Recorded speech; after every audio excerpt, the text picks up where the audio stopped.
जो मूवमेंट की और हम लोग बात करते हैं लोकोमोशन की, दोनों अलग है ना। हमें लगता है, हमें बचपन में क्या लगता था कि दोनों सेम सेम है, अरे ये तो सेम सेम है भैया, ये सेम सेम नहीं है। अब जब हम लोग बात करते हैं स्ट्राइएटेड मसल्स, स्ट्राइएटेड यानी कि किसी तरह की स्ट्राइएशंस होंगी, तो नॉन स्ट्राइएटेड मतलब इनके पास स्ट्राइएशंस नहीं है। अब स्ट्राइएशन नहीं है इसलिए इनका दूसरा नाम क्या है? Smooth muscles. तीसरा नाम है इनवॉलंटरी मसल, यानी कि ये आपके कंट्रोल में नहीं है। हेलो बच्चों, वेलकम टू संकल्प भारत। मेरा नाम है भारती और मैं हूं आपकी ज़ूलॉजी एजुकेटर। हम लोग माइंड मैप की सीरीज कर रहे हैं, यानी कि हम लोग कर रहे हैं अपने चैप्टर्स का रिवीजन, जिसमें आज हम लोग फिजियोलॉजी के लास्ट चैप्टर को करने वाले हैं कंप्लीट। लास्ट चैप्टर कौन सा है? आपका है लोकोमोशन एंड मूवमेंट, है ना। आखिरी चैप्टर होने वाला है ये किसका? फिजियोलॉजी का। तो अब हम लोग आज इस चैप्टर को खत्म करके अपनी फिजियोलॉजी, यानी कि आप मान लो 20% आपके नंबर, है ना, पूरे ज़ूलॉजी की यूनिट से 20% आपके नंबर फिक्स्ड है अगर आपने रिवीजन कर लिया है, परिवर्तन की सीरीज देख ली है और पीवाईक्यू कर लिए है तो। ठीक है, तो यार स्टार्ट करते हैं विद दिस माइंड मैप, है ना, और स्टार्ट करते हैं। अब यार जब हम लोग लोकोमोशन एंड मूवमेंट को देखेंगे तो हमारा जो चैप्टर है वो बेसिकली दो पार्ट्स में डिवाइडेड है, एक मस्कुलर और एक स्केलेटल। एक में हम लोग पढ़ेंगे मसल्स के बारे में, मसल्स कैसी होती है, मूवमेंट क्या है, लोकोमोशन क्या है। इसके अलावा हम लोग देखेंगे टाइप्स ऑफ मसल देखेंगे, और हम लोग स्ट्रक्चर ऑफ मसल देखेंगे और कॉन्ट्रैक्शन ऑफ मसल का मैकेनिज्म देखेंगे। ठीक है, नेक्स्ट हमारा आ जाता है क्या? स्केलेटल सिस्टम, जिसमें हम लोग स्केलेटल सिस्टम के बारे में पढ़ेंगे और हम लोग पढ़ने वाले हैं डिसऑर्डर्स और जॉइंट्स के बारे में। ठीक है, क्लियर है? चलो अब यार देखो, सबसे पहले हम लोग बात करते हैं मूवमेंट और लोकोमोशन में क्या डिफरेंस है।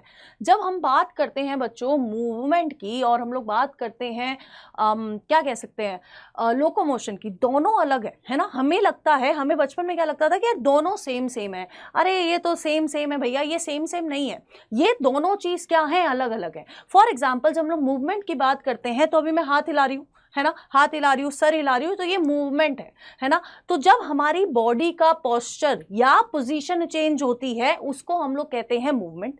बट जब हम लोग बात करते हैं लोकोमोशन की, तो लोकोमोशन जब हम लोग क्या कर रहे हैं, पूरी जगह चेंज कर रहे हैं। फॉर एग्जाम्पल मैं यहाँ हूँ, यहाँ से यहाँ पर आ गई, तो ये क्या हुआ? लोकोमोशन हुआ। तो मूवमेंट और लोकोमोशन अलग अलग है। इसमें बॉडी का पोस्चर, पोजीशन चेंज हो रही है, और इसमें सिर्फ आपकी जगह चेंज होती है। ठीक है, अब जब हम लोग मूवमेंट की बात करते हैं तो हम लोग तीन टाइप की मूवमेंट पढ़ते हैं। एक है आपकी अमीबॉइड मूवमेंट, एक है सिलेरी मूवमेंट और एक है मस्कुलर मूवमेंट, और चौथी भी यार फ्लैजेलर मूवमेंट, ये भूलना नहीं है। ठीक है, अमीबॉइड मूवमेंट, नाम से क्या लग रहा है? नाम से चीख के बता रहा है यार, अमीबा से रिलेटेड। अब जब अमीबा में एक बहुत अच्छी कैरेक्टरिस्टिक है जिसका नाम है फॉल्स फीट। क्या है? फॉल्स फीट, यानी कि सूडोपोडिया। तो अमीबॉइड मूवमेंट में आप मूवमेंट कैसे करता है एक ऑर्गेनिज्म? मूवमेंट करता है with the help of false feet. उस सूडोपोडिया की हेल्प से, उस फॉल्स फीट की हेल्प से ऑर्गेनिज्म मूव करता है। और ऐसी मूवमेंट एक तो यार हमें अमीबा में देखने को मिलेगी, डब्ल्यूबीसीज में और मैक्रोफेजेस में देखने को मिलेगी। ठीक है, नेक्स्ट जो मूवमेंट है वो है यार आपकी सीलियरी मूवमेंट। सीलियरी मूवमेंट चीख के बता रहा है बच्चों, किसकी बात कर रहे हैं? सीलिया की बात कर रहे हैं। किसकी बात कर रहे हैं? सीलिया की बात कर रहे हैं। सीलिया क्या होते हैं? शॉर्ट हेयर लाइक स्ट्रक्चर्स, है ना। क्या होते हैं? शॉर्ट हेयर लाइक स्ट्रक्चर, जिनको हम लोग बोलते हैं सीलिया। तो इनकी हेल्प से जो मूवमेंट हो रही है उसको हम लोग कहेंगे सीलियरी मूवमेंट। अब अगर एग्जाम्पल तौर पे बताऊं तो आपको याद होगा, हमने पढ़ी थी breathing and exchange of gases. वहां पर हमने पढ़ा था कि अरे जो हमारा ट्रैकिया है इसमें सीलिया प्रेजेंट है, और ये जो सीलिया है वो क्या कर रहे हैं? ये सीलिया अपवर्ड ऐसे करके मूव कर रहे हैं, जिसके वजह से अगर कोई डस्ट पार्टिकल आता है या कोई फॉरेन पार्टिकल आता है तो ये उसको कहाँ भेज देंगे? ऊपर की तरफ भेज देंगे। तो इस तरह से मूवमेंट होती है with the help of सीलिया। Basically अगर आप इमेजिन करना चाहो तो आप नाव में बैठे हो, नाव में वो नहीं चक्कू नहीं चलाते ऐसे करके, तो ये वही चीज हो रही है सीलिया के साथ। ठीक है, तो ये आपको कहाँ देखने को मिलेगा? रेस्पिरेटरी ट्रैक्ट, अभी आपको एग्जाम्पल दिया, और आपका रिप्रोडक्टिव ट्रैक्ट में कहाँ? फेलोपियन ट्यूब में कहाँ क्या करना है? वो जो ओवा है, ओवा को एम्प्यूला तक पहुंचाना है भैया। तो एम्प्यूला तक पहुंचाने के लिए ओवा के पास तो कुछ भी नहीं है ना चलने फिरने के लिए, तो यही क्या करते हैं? उसको एम्प्यूला तक पहुंचाते हैं। ठीक है, नेक्स्ट है यार आपकी फ्लैजेलर मूवमेंट। सीलिया के अलावा जब हम लोग बैक्टीरिया की बात करते हैं तो वहां पर लॉन्ग ऐसा हेयर लाइक स्ट्रक्चर होता है जिसको हम लोग कहते हैं फ्लैजिला। तो अगर उस फ्लैजिला के हेल्प से कोई मूवमेंट हो रही है तो हम लोग उसको कहते हैं फ्लैजिलर मूवमेंट। क्या कहते हैं? फ्लैजिलर मूवमेंट कहते हैं। अब ये जो फ्लैजिलर मूवमेंट है आपको किसमें देखने को मिलेगी? प्रोटोजोन्स में, अभी बताया।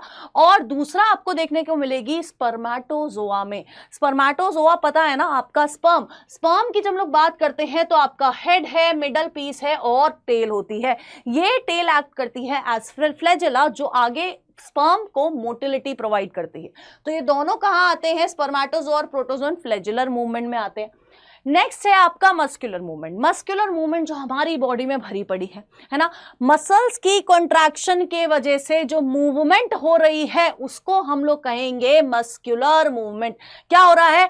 मसल कॉन्ट्रैक्ट कर रहे हैं जिसके वजह से मूवमेंट हो रही है, और उस तरह की मूवमेंट को हम लोग क्या बोलते हैं? मस्कुलर मूवमेंट बोलते हैं। कहां पर हो रही है? आपका लिम्स में, आपके जॉ में, टंग में एक्सेट्रा, यहां पर आपको क्या देखने को मिलेगी? मस्कुलर मूवमेंट देखने को मिलेगी।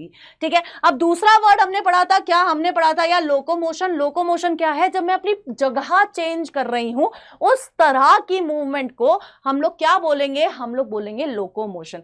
क्या कर रही हूं? जगह चेंज कर रही हूं। और ये दोनों तरह के ऑर्गेनिजम्स में होता है। यूनिसेलुलर ऑर्गेनिज्म में भी मिलता है, मल्टी सेलुलर ऑर्गेनिज्म में मिलता है। फॉर एग्जाम्पल आपका हाइड्रा। हाइड्रा आपको पता है ना कैसा होता है? ऐसा सा स्ट्रक्चर होता है। अगर मैं बनाऊं, रुक जाओ, अरे हम तो आगे, ठीक है अभी बताती हूं। कुछ इस तरह का स्ट्रक्चर होता है और इसके पास क्या प्रेजेंट होते हैं? टेंटेकल्स प्रेजेंट होते हैं। तो ये जो टेंटेकल्स हैं, है ना, ये जो टेंटेकल्स है बच्चों, ये क्या करते हैं? ये हेल्प करते हैं इन दी लोकोमोशन। हाइड्रा को मूव कराने में, लोकोमोट कराने में कौन हेल्प करता है? टेंटेकल्स हेल्प करते हैं। अमीबा को सूडोपोडिया हेल्प कर रहा है। और ह्यूमंस में है ना आपके हाइंड लिम्स, है ना, जो आपको मूवमेंट में, लोकोमोशन में हेल्प कर रहे हैं, एक जगह से दूसरे जगह ले जा रहे हैं। कौन है? आपके हाइंड लिम्स। ठीक है, क्लियर है। अब एक लाइन जो मैंने यहां बॉक्स में डाली है ये नहीं भूलनी है, that all locomotions are movement but all movements are not locomotion। सारी लोकोमोशन मूवमेंट है लेकिन सारे मूवमेंट लोकोमोशन नहीं है। अभी बताया, ये जो मैं हाथ हिला रही हूं ये मूवमेंट है, ये लोकोमोशन नहीं है। लेकिन जब मैं एक जगह से दूसरी जगह जा रही हूं तो ये मूवमेंट भी है और लोकोमोशन भी है। तो ये क्या है? ये स्टेटमेंट आपको रखनी है याद। आप यहां पर क्या कर सकते हो? स्टार लगा लो यार, पता होना चाहिए, है ना, पता होना चाहिए। ठीक है। अब जब हम लोग बात करते हैं मसल्स की, अब आ जाते हैं किस पे? Types of muscles. 3 तरह की मसल्स पढ़ते हैं, टिश्यूज में भी पढ़ेंगे, यहां पर भी पढ़ लेते हैं। ठीक है।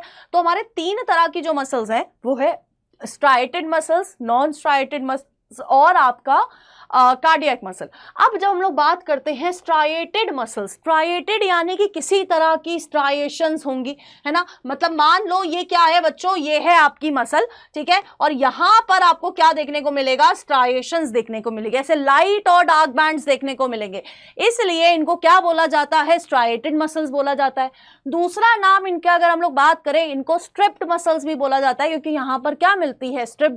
स्ट्रिप्ड बनाई थी ना मैं लाइट और डार्क बैंड्स की, तो यहां पर उसको स्ट्रिप्ड मसल भी बोला जाता है। तीसरा हम लोग इनको बोलते हैं दे आर वॉलंटरी मसल्स। क्या बोलते हैं? वॉलंटरी मसल्स बोलते हैं, यानी कि आपके कंट्रोल में है ना, आपकी मर्जी से ही हम लोग ये मसल्स को यूज कर पा रहे हैं। ठीक है, तो ये आपके कंट्रोल में है, आपके कॉन्शियसनेस में है, तो इसलिए हम लोग इनको क्या बोलते हैं? वॉलंटरी मसल्स भी बोलते हैं।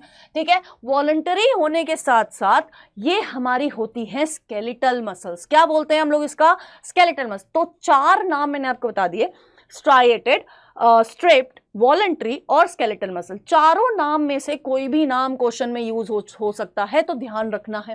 ठीक है, तो अगर हम लोग इनका स्ट्रक्चर देखें, इनका स्ट्रक्चर सिलेंड्रिकल होता है, और सिलेंड्रिकल होने के साथ साथ इनके जो एंड्स होते हैं दे आर ब्लंट एंड्स। कैसे हैं? ब्लंट एंड्स है, और अनब्रांच्ड होते हैं, यानी कि किसी भी तरह की ब्रांचिंग नहीं होगी, किसी भी तरह की ब्रांचिंग नहीं होगी। ठीक है, नेक्स्ट अभी बताया वॉलंटरी होती है, यानी कि आपके कंट्रोल में है, और मल्टी न्यूक्लियर न्यूक्लिएटेड है, यानी कि एक मसल में आपको काफी सारे न्यूक्लियस देखने को मिल जाएंगे। ठीक है, क्लियर है? ओके, अब स्ट्राइएशंस यार होते हैं, तभी इसका नाम स्ट्राइएटेड मसल है, बता चुकी हूं। साथ ही साथ इसके अंदर मायोग्लोबिन बहुत ज्यादा प्रेजेंट है। कैसा है? बहुत ज्यादा प्रेजेंट है इनके अंदर मायोग्लोबिन। मायोग्लोबिन क्या है? एक हीमोप्रोटीन है। क्या है? हीमोप्रोटीन है। ठीक है, ये बहुत जल्दी कॉन्ट्रैक्ट हो जाते हैं और जितनी जल्दी ये कॉन्ट्रैक्शन करते हैं उतनी ही जल्दी थक जाते हैं। मतलब एक क्लास का वो बच्चा है जिसको सब कुछ पहले करना है ना, कि मैडम मैं, और उसको काम दे दो वो सबसे पहले थक जाएगा कि मैडम अब नहीं हो रहा है ना। और सबसे बेस्ट एग्जांपल, जब हम लोग नीट की तैयारी तुम लोगों ने शुरू करी होगी, जब क्या हुआ होगा, तुम लोग स्टार्टिंग में एकदम बूस्टअप हो गए ना, इस बार नीट निकालेंगे, पहली बार में नीट निकालेंगे, पूरा बूस्टअप होता है, लेकिन धीरे धीरे करके आप क्या हो जाते हो? डल हो जाते हो, तो आप बहुत जल्दी थक जाते हो, है ना। तो जो बच्चे थकते नहीं है, कंसिस्टेंट रहते हैं, उनको तो सीट मिल जाती है। लेकिन जो बच्चे कंसिस्टेंट नहीं रह पाते, थक जाते हैं, स्टार्टिंग में बिल्कुल एनर्जी यहाँ है, फिर नीचे हो गई, फिर वो कंसिस्टेंट नहीं रह पाते, फिर उनको सीट चली जाती है। ठीक है, तो उस तरह की मसल है ये। ठीक है, मायोग्लोबिन बहुत ज्यादा है, माइटोकॉन्ड्रिया मॉडरेट है ना। बाकी दोनों मसल से ये क्या है? थोड़े बहुत माइटोकॉन्ड्रिया यहाँ पर है ना, थोड़े बहुत माइटोकॉन्ड्रिया यहाँ पर है। ठीक है, इनको स्ट्रिप्ड मसल भी बोला जाता है, स्केलेटल मसल भी बोला जाता है, और वॉलंटरी मसल्स भी बोला जाता है। कहाँ मिलती हैं? आपके लंग्स में मिलेंगी, आपके यूरिनरी ब्लैडर में मिलेंगी, यूरिनोजेनाइटल ट्रैक्ट में मिलेंगी। इन सब में आपको क्या दिखता है? स्ट्राइएटेड मसल्स दिखती हैं। ठीक है, नेक्स्ट है आपका non striated muscle. Non striated muscle की अगर हम लोग बात करेंगे तो नॉन स्ट्राइएटेड मतलब इनके पास स्ट्राइएशंस नहीं है। अब स्ट्राइएशन नहीं है इसलिए इनका दूसरा नाम क्या है? Smooth muscles. क्या है इनका दूसरा नाम? Smooth muscle. और तीसरा नाम है इनवॉलंटरी मसल, यानी कि ये आपके कंट्रोल में नहीं है। आप कुछ भी कर लो, ये आपके कंट्रोल में कभी नहीं हो सकती। ठीक है, क्लियर है? अगर इनका स्ट्रक्चर देखोगे तो इस तरह का ठीक है, आपको क्या देखने को मिलेगा? इस तरह का स्पिंडल शेप्ड स्ट्रक्चर देखने को मिलेगा। ठीक है, इस तरह का स्पिंडल शेप्ड स्ट्रक्चर देखने को मिलेगा। टेपरिंग एंड्स है, ब्लंट एंड नहीं है, टेपर्ड एंड्स है ना, पॉइंटेड एंड्स है। और न्यूक्लियस कितना बनाया था? एक ही न्यूक्लियस बनाया था, तो क्या होता है? यूनी न्यूक्लिएटेड होता है। यूनी न्यूक्लिएटेड है, अनब्रांच्ड है और स्पिंडल शेप्ड है विद पॉइंटेड एंड्स या फिर टेपरिंग एंड्स हम लोग बोलेंगे। ठीक है, इनके अंदर कॉन्ट्रैक्शन स्लोली होती है ना, इनके अंदर कॉन्ट्रैक्शन स्लोली होती है, तो ये थकते भी थोड़ा बाद में है ना, फटीग इनमें लेट आता है। ठीक है, क्लियर है? अब नॉन स्ट्रिप्ड है, मायोग्लोबिन बहुत ज्यादा कम है ना, बहुत कम है। हीमोप्रोटीन जो थी मायोग्लोबिन वो बहुत कम देखने को मिलेगी, माइटोकॉन्ड्रिया भी कम है, और साथ के साथ इनको क्या बोला जाता है? इनवॉलंटरी मसल्स भी बोला जाता है। क्या बोला जाता है? इनवॉलंटरी मसल बोला जाता है। ठीक है, क्लियर है? नेक्स्ट अगर हम लोग बात करें किसकी?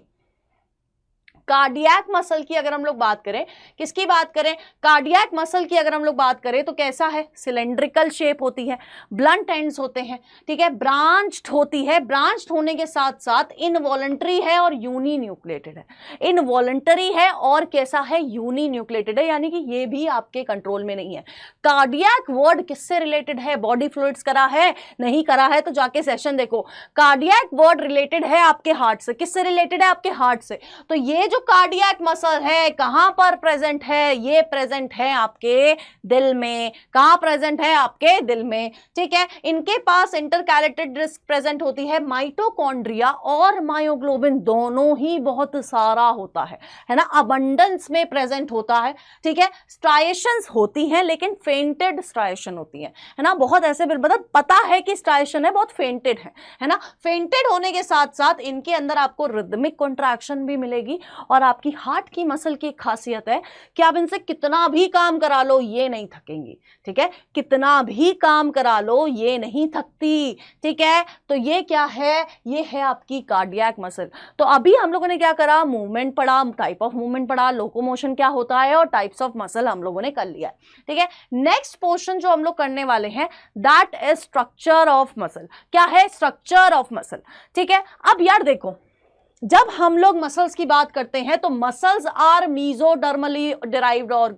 अब मैडम मीजोडर्मल क्या है? अगर जिसको ये नहीं पता है वो एक एक अपने आप को ऐसे चाटा मार ही लो या बेंच पे खड़े हो जाओ, ठीक है। जब हम लोग बात करते हैं मीजोडर्मल की तो आपको पता है ना 3 जर्म लेयर्स बनती हैं। 3 जर्म लेयर्स कौन सी? एक्टोडर्म है, मीजोडर्म है और एंडोडर्म है। तो ये जो मीजोडर्म वाली लेयर है, मीजोडर्म वाली जो जर्म लेयर है उससे मसल बन रही है, इसलिए मसल क्या है? मीजोडर्मली ओरिजिनेटेड, ठीक है, क्लियर है। अब ये किससे बनी हुई है? This is made up of myocytes और 639 मसल्स हैं आपकी बॉडी में। कितनी है? 639 मसल। और आपकी बॉडी का वेट 40 से 50% वेट जो है आपकी बॉडी का वो हमारी मसल्स की वजह से होता है, ठीक है, क्लियर है, क्लियर है। अब मसल्स की 4 प्रॉपर्टी है, कॉन्ट्रैक्टिबिलिटी, एक्साइटेबिलिटी, इलास्टिसिटी और एक्सटेंसिबिलिटी, ठीक है। कॉन्ट्रैक्ट कर सकती है, एक्साइट हो सकती है, इलास्टिसिटी है और एक्सटेंसिबिलिटी, 4 प्रॉपर्टी होती है, ठीक है। 4 प्रॉपर्टी याद रखना है, कॉन्ट्रैक्टिबिलिटी, एक्सटेंसिबिलिटी, इलास्टिसिटी और आपका एक्साइटेबिलिटी, ठीक है, क्लियर है, क्लियर है। अब अगर हम लोग इंटरनल स्ट्रक्चर देखेंगे, ऐसे करके एक मसल को ऐसे करके काट दो खुश और उसको देखो तो हमें क्या दिखेगा? एक अपर लेयर है जिसका नाम है, बाहर की लेयर जो है आपकी एपिमाइसियम।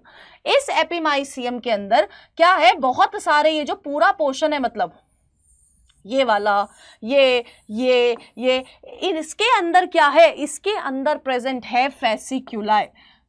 ये क्या है सारे? They are फेसिक्यूलाई। फेसिक्यूलाई क्या होते हैं? फेसिक्यूलाई क्या होते हैं? They are muscle fibres which are arranged in bundles. Bundles के अंदर जब मसल फाइबर इकट्ठा होके रहेंगे तो इसको हम लोग क्या बोलेंगे? फेसिक्यूलाई बोलेंगे। क्या बोलेंगे? फेसिक्यूलाई बोलेंगे, ठीक है। अब हर फेसिक्यूलाई, ध्यान से सुनना है, हर fasciculi is covered with a membrane जिसको हम लोग कहते हैं perimysium. Every fasciculi is covered with a membrane जिसको हम लोग क्या कहेंगे? पेरीमाइसियम कहेंगे, ठीक है, क्लियर है। अब पेरीमाइसियम के अंदर क्या प्रेजेंट है? एंडोमाइसियम प्रेजेंट है। एंडोमाइसियम प्रेजेंट है। अगर मैं इसको अच्छे से बनाऊं, है ना, तो यार अच्छा इससे तो मैंने कर रखा है, यहां पर ये जो येलो येलो मैं बना रही हूं ये क्या है यार? ये है आपका एंडोमाइसियम। क्या है? ये है आपका यार एंडोमाइसियम। अब ये जो एंडोमाइसियम है क्या है? This is a connective tissue. क्या है? Connective tissue. और फेसिक्यूलाई में क्या होते हैं? क्या होते हैं? फेशिया होते हैं जो कि कोलाजनस टिश्यू के बने होते हैं। फेसिक्यूलाई में क्या होते हैं? फेशिया होते हैं जो कोलाजनस टिश्यू के बने होते हैं। यहां पर आपको ब्लड वेसल्स दिख जाएंगी, नर्व्स भी दिख जाएंगी, ठीक है। तो ये सारा क्या है? इंटरनल स्ट्रक्चर है किसका? आपका मसल का। किसका है? आपके मसल का। अब अगर इस स्ट्रक्चर को भी और अच्छे से देखा जाए, ठीक है, अगर हम लोग एक मसल की बात करें और किसकी स्पेसिफिकली हम लोग बात कर रहे हैं? स्ट्राइटेड मसल्स की, यानी कि वॉलंटरी मसल्स की हम लोग बात करने वाले हैं, ठीक है। अब ये जो मसल है it is covered by plasma membrane. Plasma membrane से कवर्ड है और इस प्लाज्मा मेम्ब्रेन को क्या बोला जाता है? इधर पर बोला जाता है सार्कोलेमा। क्या बोला जाता है? नॉर्मल सेल की प्लाज्मा मेम्ब्रेन होती है, लेकिन मसल की प्लाज्मा मेम्ब्रेन सार्कोलेमा होती है ना। ये वही बात होगी, तोड़ा कुत्ता कुत्ता साडा कुत्ता, नहीं, तोड़ा कुत्ता टॉमी साडा कुत्ता कुत्ता, ये वाली बात हो जाती है, ठीक है। तो इसकी प्लाज्मा मेम्ब्रेन को क्या बोला जाता है? सार्कोलेमा बोला जाता है। और इसकी जो सार्कोलेमा है वो क्या करती है? वो इन्वेजिनेट करती है to form T tubules. Transverse tubules बनाने के लिए इन्वेजिनेशन शो करती है, ठीक है। अब प्लाज्मा मेम्ब्रेन का नाम चेंज किया है। प्लाज्मा मेम्ब्रेन के साथ साथ इसके अंदर जो साइटोप्लाज्म होता है, हमारे नॉर्मल सेल्स के अंदर जो साइटोप्लाज्म होता है उसको हम साइटोप्लाज्म बोलते हैं। लेकिन यहां पर क्योंकि हम मसल्स की बात कर रहे हैं तो यहां पर हम लोग क्या बोलेंगे? हम लोग बोलेंगे सार्कोप्लाज्म। क्या बोलेंगे? हम लोग बोलेंगे यार सार्कोप्लाज्म, ठीक है। तो यहां पर क्या है? सार्कोप्लाज्म होता है ना। और उस सार्कोप्लाज्म में बहुत सारी न्यूक्लियाई प्रेजेंट होती हैं। बात करी थी ना, मल्टी न्यूक्लिएटेड है तो बहुत सारे न्यूक्लियाई प्रेजेंट होंगे। अब सिर्फ प्लाज्मा मेम्ब्रेन का नाम नहीं बदला है, सिर्फ आपके साइटोप्लाज्म का नाम नहीं बदला है, आपके एंडोप्लाज्मिक रेटिकुलम का भी नाम बदल के यहां पर सार्कोप्लाज्मिक रेटिकुलम बना दिया गया है। और यहां पर एंडोप्लाज्मिक रेटिकुलम का, या हम लोग कहें सार्कोप्लाज्मिक रेटिकुलम का क्या फंक्शन है? It is a store house of calcium. Calcium store करके रखा हुआ है इसने, और ये कैल्शियम आगे मसल कॉन्ट्रैक्शन में काम आएगा। ठीक है, क्लियर है? क्लियर है? ओके। अब ये जो मसल फाइबर्स होते हैं दे आर पैरेलली अरेंज, इसलिए हमें क्या दिखाई देती है? हमें स्ट्राइएशंस दिखाई देती है। हमने बोला ना स्ट्राइटेड मसल्स है, तो ये स्ट्राइएशंस हमें क्यों दिखाई देते हैं? क्योंकि muscle fibres are parallelly arranged. ठीक है, अब अगर हम लोग सिंगल मायोफाइब्रल यूनिट को देखेंगे तो सिंगल मायोफाइब्रल यूनिट में हमें 2 मायोफिलामेंट दिखेंगे। क्या दिखेंगे? 2 मायोफिलामेंट दिखेंगे। एक है आपका मायोसिन और एक है आपका एक्टिन। जो मायोसिन है वो थिक फिलामेंट है, और वहीं पर एक्टिन जो है बच्चों वो है आपका थिन फिलामेंट है। क्या है? थिन फिलामेंट है। यानी कि यहां पर क्या काम कर रहा है? यहां पर काम कर रही है आपकी मोटू और पतलू की जोड़ी। ठीक है, मायोसिन मोटू है, एम से मायोसिन, एम से मोटू, और एक्टिन जो कि थिन फिलामेंट है जिसको हम लोग पतलू भी कह सकते हैं। तो यहां पर क्या है? मोटू और पतलू की जोड़ी, यानी कि मायोसिन और एक्टिन, 2 तरह के फिलामेंट हमें एक सिंगल मायोफाइब्रिल में देखने को मिलेंगे। ठीक है, अब यहां पर स्ट्रक्चर देखो, ये ऑल्टरनेटली अरेंज्ड है। ये क्या है आपका? ये आपका क्या है? ऑल्टरनेटली अरेंज्ड है। ठीक है, ये देखो यहां पर ऑल्टरनेटली अरेंज्ड है। अब ये जो ऑरेंज कलर की लाइन आपको दिख रही है, ये इस लाइन को हम लोग बोलते हैं जेड लाइन। क्या बोलते हैं? जेड लाइन बोलते हैं। और ये क्या है? एक तरह की डार्क लाइन है विच पासेस थ्रू आई बैंड। अब यार मैडम आपने आई बैंड तो बताया नहीं है, अब अगर आप आई बैंड भी सुन लो, तो ये वाला जो पोर्शन है, this portion is the I band. और आई बैंड कैसा होता है? लाइट बैंड होता है, जिसको हम लोग आइसोट्रोपिक बैंड भी बोलते हैं। और आई बैंड में आपको सिर्फ एक्टिन फिलामेंट देखने को मिलेंगे। क्या देखने को मिलेंगे? एक्टिन फिलामेंट देखने को मिलेंगे। वहीं पर हमारा दूसरा बैंड है जिसको हम लोग बोलते हैं ए बैंड। ए बैंड क्या है? डार्क बैंड है, और इस बैंड में आपको क्या देखने को मिलेगा? एक्टिन फिलामेंट भी देखने को मिलेंगे, मायोसिन फिलामेंट भी देखने को मिलेंगे, और इसका नाम क्या है? An isotropic band. क्या नाम है? An isotropic band. ठीक है, अब यहां पर इस जोन को हम लोग बोलते हैं एच जोन। क्या बोलते हैं? H zone. और इस जोन में अगर आप देखोगे तो आपको सिर्फ क्या देखने को मिल रहा है? आपको सिर्फ थिक फिलामेंट देखने को मिलेंगे। क्या देखने को मिलेंगे? सिर्फ थिक फिलामेंट देखने को मिल रहे हैं। एच जोन क्या है? H zone is also known as Hensen zone. क्या नाम है? Hensen zone. अब ये कहाँ है? It is present between A band, A band के बीच में प्रेजेंट है, और इसको भी एक लाइन ऐसे क्रॉस करती है जिसको हम लोग बोलते हैं एम लाइन। क्या बोलते हैं इसको? M line. ठीक है, अब देखो ये वाला पोर्शन है ना, 2 जेड लाइन के बीच का portion is known as sarcomere, and this sarcomere is the structural and functional unit of myofibril. ठीक है, ये जो आपका सार्कोमियर है, ये sarcomere is the structural and functional unit of myofibril. ठीक है, यहां पर अगर आप देखोगे तो हमें क्या देखने को मिलेगा? हमें क्या देखने को मिलेगा? हमें देखने को मिलेगा कि एक पूरा हमारे पास क्या है? ए बैंड है। एक पूरा ए बैंड है हमारे पास। क्या है? एक पूरा ए बैंड है, लेकिन आधा आई बैंड है और आधा आई बैंड होगा यहाँ पे। ठीक है, तो एक sarcomere has single A band and half of each adjacent I band. Single A band and half of each I band. ठीक है, तो टोटल कितना? टोटल 2 ही हो गए, लेकिन उसके आई ए पूरा है और आई के आधे आधे आ रहे हैं, तो हो 2 गए, लेकिन समझा करो यार, समझा करो, है ना। कॉम्प्लिकेटेड है यार हमारी बॉडी, है ना, लेकिन मुझे पता है तुम्हें समझ आ रहा है ना। नहीं समझ आ रहा तो बता देना, बट समझ आना चाहिए। ठीक है, तो ये कैसा, ये क्या होता है? This is the structure of myofibril. क्या है? मायोफाइब्रिल का स्ट्रक्चर है। ठीक है, तो यहां पर नाम याद रख लेना यार। ए बैंड पता होना चाहिए, जेड लाइन पता होना चाहिए, आई बैंड पता होना चाहिए, एच जोन और सार्कोमेयर पता होना चाहिए। ठीक है, ये जितना लिखवाया उतना पता होना चाहिए, और साथ के साथ इनको तो अभी हम लोग डिटेल्ड में भी पढ़ने वाले हैं। ठीक है, एक्टिन और मायोसिन को डिटेल में पढ़ेंगे। ये दो एक्टिन और मायोसिन है क्या? ये दोनों है कॉन्ट्रैक्टाइल प्रोटीन। क्या है? They both are contractile protein. अब एक एक करके इनका स्ट्रक्चर देख लेते हैं। ठीक है,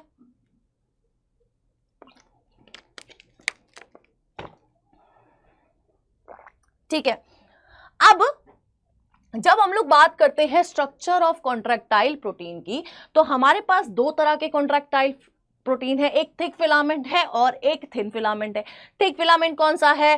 थिक यानी कि मोटू, मोटू यानी कि मायोसिन, और थिन फिलामेंट हो गया आपका एक्टिन। ठीक है, अब देखो, जब हम लोग थिक फिलामेंट की बात करते हैं तो it is made up of polymerised protein called myosin, है ना। It is made up of polymerised protein called myosin. अब इस मायोसिन क्या है? पॉलीमराइज्ड प्रोटीन है। क्या है? पॉलीमराइज्ड प्रोटीन है, यानी कि कुछ यूनिट से मिलके आपका मायोसिन बना है। तो वो यूनिट यानी कि मोनोमर क्या है? तो आपका जो मायोसिन का मोनोमर है उसको हम लोग कहते हैं मीरोमाइसिन। क्या बोलते हैं? मीरोमायोसिन बोलते हैं। क्या बोलते हैं? मीरोमायोसिन बोलते हैं। Meromyosin is the monomer of myosin. अब इस मीरोमायोसिन के दो पार्ट्स होते हैं। कौन से होते हैं? Globular head plus short arm एक पार्ट होता है और टेल दूसरा पार्ट होता है। जब हम लोग बात करते हैं ग्लोब्यूलर हेड की प्लस शॉर्ट आर्म, थोड़ा बड़ा सेगमेंट हो गया ना, थोड़ा बड़ा सेगमेंट, टेल को बेचारी को अकेला छोड़ दिया है ना। तो इस ग्लोब्यूलर हेड को प्लस शॉर्ट आर्म को हम लोग क्या बोलते हैं? Heavy meromyosin. क्या बोलते हैं? हेवी मीरोमायोसिन बोलते हैं। वहीं पर टेल बेचारी इकलौती है ना, टेल बेचारी इकलौती है, इसलिए उसको क्या बोला गया है? लाइट मीरोमायोसिन बोला गया है। क्या बोला गया है? लाइट मीरोमायोसिन बोला गया है। ठीक है, अब नेक्स्ट जब हम लोग बात करते हैं आपके एचएमएम की, यानी कि ग्लोब्यूलर पार्ट की और शॉर्ट आर्म की, तो हमें क्या दिखता है कि इसके पास एक एक्टिन बाइंडिंग साइट है और एटीपी बाइंडिंग साइट है ना। एक्टिन बाइंडिंग साइट है और एटीपी बाइंडिंग साइट है। अब ये जो मायोसिन है ये एक्ट करता है एज एटीपेज। एटीपेज क्या करेगा? एटीपी को हाइड्रोलाइज करेगा, जिससे एटीपी क्या देगी? एनर्जी देगी। एनर्जी करेंसी ही तो है हमारी एटीपी। तो उसको हाइड्रोलाइज करने वाला कहाँ प्रेजेंट है? आपके globular head plus short arm में प्रेजेंट है। अब अगर आप देखोगे, यही जो ग्लोब्यूलर हेड है ये आपके एक्टिन के साथ मिलकर क्रॉस ब्रिज की फॉर्मेशन करता है। ठीक है, एक्टिन के साथ मिलकर क्या करता है? क्रॉस ब्रिज की फॉर्मेशन करता है। अब इसका जो हेड वाला पोर्शन है, जो ग्लोब्यूलर हेवी वाला पोर्शन है, वो थोड़ा सा आउटवर्ड्स, मतलब मान लो आपने डायग्राम देखा होगा वो कैसा है, ऐसे करके सांप की तरह, जो सांप का फन वाला पोर्शन है वो आपका क्या देखने को मिलेगा? आपका globular head plus short arm वाला पोर्शन देखने को मिलेगा, और पीछे टेल वाला पोर्शन आपका ये वाला पोर्शन है। ठीक है, तो यहां पर थोड़ा सा कैसा है? इट प्रोट्रूड आउटवर्ड, थोड़ा बाहर को निकल के आता है। और ये जो आपका मायोसिन है ना, जब मसल कॉन्ट्रैक्शन होती है, मसल कॉन्ट्रैक्शन में बेसिकली क्या होती है? स्लाइडिंग होती है। क्या होती है? स्लाइडिंग होती है। तो ये मायोसिन इतना चतुर है, खुद स्लाइड नहीं करता है। ये किसको स्लाइड कराता है? एक्टिन को कराता है। किसको स्लाइड कराता है? एक्टिन को कराता है। बेचारा एक्टिन क्या है? भोला है यार, बहुत भोला है। बहुत, एक तो भोला भी क्या माने यार, बहुत ज्यादा पतला है, थिन फिलामेंट है, तो यार उसके वजह से क्या है? उसके वजह से उसकी चल नहीं पाती मायोसिन के आगे। तो मायोसिन खुद कुछ नहीं करेगा, मतलब काम कर रहा है वो भी, लेकिन वो खुद मूवमेंट नहीं दिखाता है, खुद स्लाइड नहीं करता है। स्लाइड कौन करता है? आपका एक्टिन स्लाइड करता है। ठीक है, कौन करता है? एक्टिन स्लाइड करता है। ठीक है, क्लियर है। नेक्स्ट हम लोग आ जाते हैं किस पे? थिन मायोफिलामेंट पे, ये जिसको हम लोग बोलते हैं एक्टिन। एक्टिन क्या है? हमारा थिन मायोफिलामेंट है। ये एक्टिन कैसा है? This is a globular protein और इसका लो मॉलिक्यूलर वेट है। अब एक्टिन अगर हम लोग बात करें तो एक्टिन बनता है एफ एक्टिन से, है ना। जी एक्टिन जो है ये एक मोनोमेरिक यूनिट है, जो मैग्नीशियम की प्रेजेंस में आपका क्या बनाती है? एफ एक्टिन बनाती है। ठीक है, ये जो आपकी जी एक्टिन है मोनोमेरिक यूनिट है, ये अपने मैग्नीशियम की प्रेजेंस में एफ एक्टिन बनाएगी, और एफ एक्टिन क्या है, पॉलीमराइज्ड है। अब ये सारे जुड़ के आपका क्या बनाएंगे, एक थिन फिलामेंट बनाएंगे। अब जब हम लोग इस थिन फिलामेंट की बात करते हैं, थिन मायोफिलामेंट की बात करते हैं बच्चों, तो थिन मायोफिलामेंट में 3 पार्ट्स होते हैं। एक है ट्रोपोमायोसिन, दूसरा है ट्रोपोनिन, और अगर हम लोग तीसरी बात करें वो है आपका एक्टिन। तो एक्टिन हो गया, ट्रोपोमायोसिन हो गया और ट्रोपोनिन हो गया। ठीक है, एक्टिन की हम लोगों ने बात करी, किससे बना हुआ है, एफ एक्टिन से। अब जब हम लोग बात करते हैं ट्रोपोमायोसिन की, तो ये क्या है, एक तरह का फाइब्रस मॉलिक्यूल है, और यहां पर 2 आपके क्या होते हैं, 2 ट्रोपोमायोसिन ऐसे करके रन कर रहे होते हैं बिल्कुल parallelly along with the length of actin. जहां जहां एक्टिन जाएगा उसके साथ पैरेलली कौन जा रहा है, ट्रोपोमायोसिन जा रहा है। अब इस ट्रोपोमायोसिन का काम क्या है, जब रेस्टिंग फेज चल रहा है, रेस्टिंग फेज यानी कि अभी कोई सिग्नल नहीं आया है, तो मसल आराम से रिलैक्स कर रही है, तो रिलैक्स स्टेट पर, रेस्टिंग स्टेट पर इस ट्रोपोमायोसिन का काम है कि ये मायोसिन को और एक्टिन को अलग अलग रखे। क्या करे, मायोसिन को और एक्टिन को अलग अलग रखे इन दी रेस्टिंग फेज। ठीक है, अब अलग अलग कैसे रखता है, it binds to the myosin binding site at actin. Actin के पास मायोसिन बाइंडिंग साइट है जहां पर क्या करता है, ये खुद को बाइंड कर लेता है और बोलता है अब आके बता। तो रेस्टिंग स्टेज में तो मायोसिन नहीं आएगा, है ना, तो इस तरह से ये क्या करता है, एक्टिन और मायोसिन को अलग अलग रखता है। ठीक है, यानी कि रेस्टिंग स्टेज पे ये बेसिकली क्या प्रिवेंट कर रहा है, it prevents the formation of cross bridge. अभी बताया था ना, जब एक्टिन और मायोसिन मिलेंगे तब बनेगा क्रॉस ब्रिज। अभी बीच में क्या है, दीवार है, किसकी दीवार है, ट्रोपोमायोसिन की दीवार है, जो रेस्टिंग स्टेज में दोनों को मिलने नहीं देगा, क्रॉस ब्रिज बनाने नहीं देगा। ठीक है, तीसरा जो स्ट्रक्चर होता है हमारे थिक फिलामेंट में वो होता है ट्रोपोनिन। क्या होता है, ट्रोपोनिन। इसका काम क्या है, it masks the active binding site on actin filament. ये क्या करता है, एक्टिन फिलामेंट की बाइंडिंग साइट को मास्क कर लेता है, उस पर पर्दा गिरा देगा। 3 तरह के होते हैं, ट्रोपोनिन आई, ट्रोपोनिन टी और ट्रोपोनिन सी।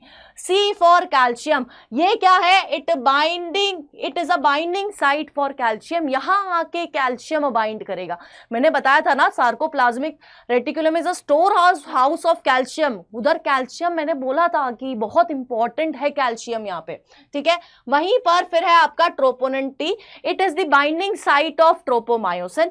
और आपका troponin I, I for inhibition. क्या है, इनहिबिशन यानी कि रोकना। तो it inhibit actin and myosin interaction.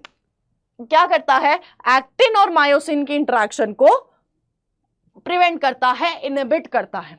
ठीक है, अब मैंने बताया था यार थिन फिलामेंट है, बड़ा मासूम है, बड़ा भोला है, तो मसल कॉन्ट्रैक्शन के टाइम पे बेचारा एक्टिन ही स्लाइड करता रहता है, मायोसिन स्लाइड नहीं करता है। बुद्धू बना देता है मायोसिन किसको, आपके थिन फिलामेंट को। ठीक है, ठीक है, क्लियर है, इतना समझ आ गया, ये बताओ।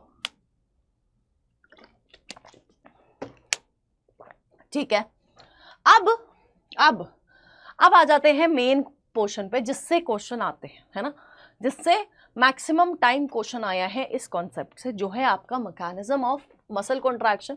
और इस थ्योरी को हम लोग क्या बोलते हैं, स्लाइडिंग फिलामेंट थ्योरी। अभी बता रही थी कि स्लाइड करते हैं ड्यूरिंग मसल कॉन्ट्रैक्शन, और इस थ्योरी को हम लोग क्या बोलते हैं, स्लाइडिंग फिलामेंट थ्योरी। यहाँ पर 2 ग्रुप ऑफ पीपल ने इस स्लाइडिंग फिलामेंट थ्योरी पे काम किया था। 2 ग्रुप ऑफ पीपल, 2 यहाँ 2 यहाँ, 4 लोगों ने काम किया था। और कौन से सन की बात है, 1954 की बात है, सही बोल रही हूँ ना, 1954 की बात है जब हमें स्लाइडिंग फिलामेंट थ्योरी मिली थी। अब अगर एक लाइन में मसल कॉन्ट्रैक्शन को स्टेट किया जाए तो क्या है, it is the contraction of muscle fibres occur, क्या बोल रहा है, contraction of muscle fibres occur when thin filament slide over thick filament. When thin filament slide over thick filament, यानी कि थिन फिलामेंट जो होता है वो थिक फिलामेंट के ऊपर स्लाइड करता है।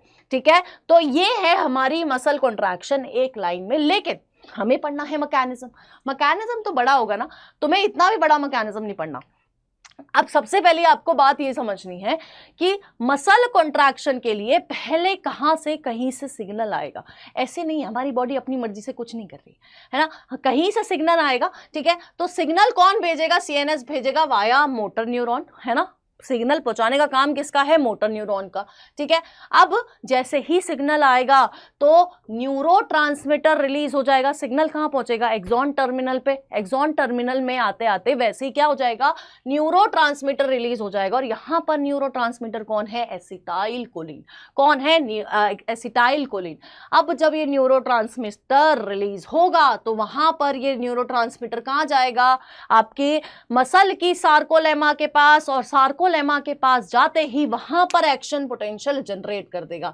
इसी चीज का तो इंतजार था, इसी सार्कोलेमा के पास आने वाले एक्शन पोटेंशियल का इंतजार था।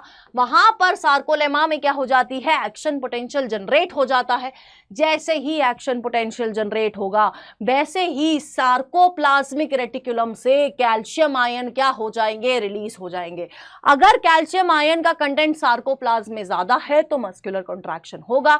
अगर मस्कुलर कॉन्ट्रैक्शन को बंद करना है तो आपको कैल्शियम लेवल का कंटेंट कम करना पड़ेगा इन दी साइटोप्लाज्म या सार्कोप्लाज्म। ठीक है, तो हमने क्या करा? हमने सार्कोप्लाज्मिक रेटिकुलम से कैल्शियम को रिलीज कराया। कैल्शियम रिलीज हो गया है तो फिलामेंट स्लाइड करेंगे। कैल्शियम रिलीज नहीं हुआ है, कैल्शियम कम है तो फिलामेंट स्लाइड नहीं करेंगे बाबा, नको रे बाबा। ठीक है, तो अब देखो अब क्या होता है, कैल्शियम ऐसा क्या कर रहा है जिससे फिलामेंट स्लाइड कर पा रहे हैं? कैल्शियम कंबाइन करता है ट्रोपोनिन से, है ना, यहां पर बाइंडिंग साइट है।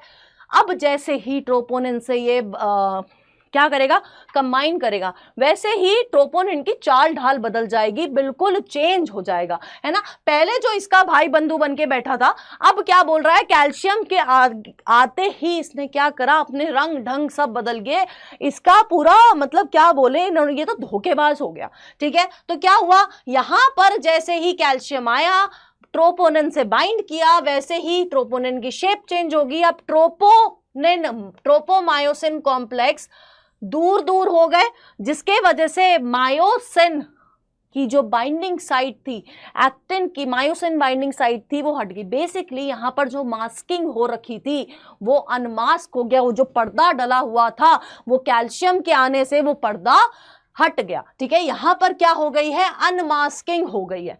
ठीक है, क्या हो गई है? अनमास्किंग हो गई है। ठीक है, अब जब अनमास्किंग हो गई है तो आपका जो ग्लोब्यूलर हेड है किसका? मायोसिन का, हाइड्रोलाइज करेगा एटीपी को, और जब एटीपी हाइड्रोलाइज होगी तो मायोसिन क्या करेगा? बाइंड कर जाएगा किससे? एक्टिन से, और फॉर्मेशन हो जाएगी किसकी? क्रॉस ब्रिज की। किसकी फॉर्मेशन हो गई है? क्रॉस ब्रिज की फॉर्मेशन हो गई है।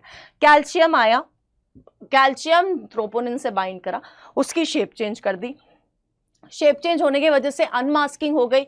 अनमास्किंग हुई तो आपके मायोसिन जो कि एटीपेस की तरह वर्क करता है, उसने हाइड्रोलाइज किया एटीपी को, जिससे एनर्जी मिली।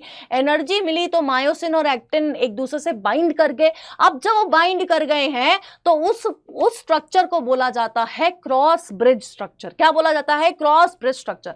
अब ये स्लाइडिंग हो कैसे रही है? देखो, जब ये बाइंड करेंगे तो एक्टिन फिलामेंट ए बैंड की तरफ मूव करेगा, है ना। एक्टिन फिलामेंट ए बैंड की तरफ मूव करेगा, और जिसके वजह से सार्कोमेयर छोटा हो जाएगा, है ना। एक्टिन फिलामेंट ए बैंड की तरफ मूव करेगा, सार्कोमेयर छोटा हो जाएगा। जेड लाइन भी अंदर की तरफ मूव करेगी। जेड लाइन के बीच में ही तो सार्कोमेयर था। जेड लाइन अगर इनवर्ड्स मूव करेगी तो ये वाला डिस्टेंस तो कम होगा, यानी कि सार्कोमेयर क्या हो जाएगा? शॉर्ट हो जाएगा। सार्कोमेयर शॉर्ट होगा तो एच जोन भी तो छोटा हो जाएगा। अब साथ की साथ आई बैंड की भी लेंथ डिक्रीज करेगी, और ए बैंड में किसी भी तरह का कोई चेंज नहीं आएगा। ठीक है, तो क्या क्या हो रहा है? एक्टिन फिलामेंट अंदर की तरफ मूव कर रहा है, जेड लाइन अंदर की तरफ मूव कर रही है, जिसके वजह से सार्कोमेयर छोटा हो रहा है, एच जोन छोटा हो रहा है, आई बैंड की लेंथ डिक्रीज हो रही है। सिर्फ एक ऐसा बैंड है जिसपे कोई फर्क नहीं पड़ रहा, वो है आपका ए बैंड। क्या है? वो है आपका ए बैंड, उसमें उसकी लेंथ वैसे की वैसी ही रहती है। ठीक है, क्लियर है? तो ये सारे चेंजेस होते हैं मसल कॉन्ट्रैक्शन के अंदर। ठीक है, अब जब मसल कॉन्ट्रैक्शन हो गई है, पूरे टाइम तो कॉन्ट्रैक्शन नहीं चल रही, अब जब मसल कॉन्ट्रैक्शन हो रही है तब मायोसिन रिलीज करता है एडीपी प्लस पीआई। अब फिर से मायोसिन किस स्टेट में आ जाएगा? रिलैक्स स्टेट में आ जाएगा, रेस्टिंग स्टेट में आ जाएगा कि यार भैया बहुत मेहनत हो गई, अब इससे ज्यादा नहीं हो रही। ठीक है, तो इस तरह से क्या होता है? मसल कॉन्ट्रैक्शन होता है।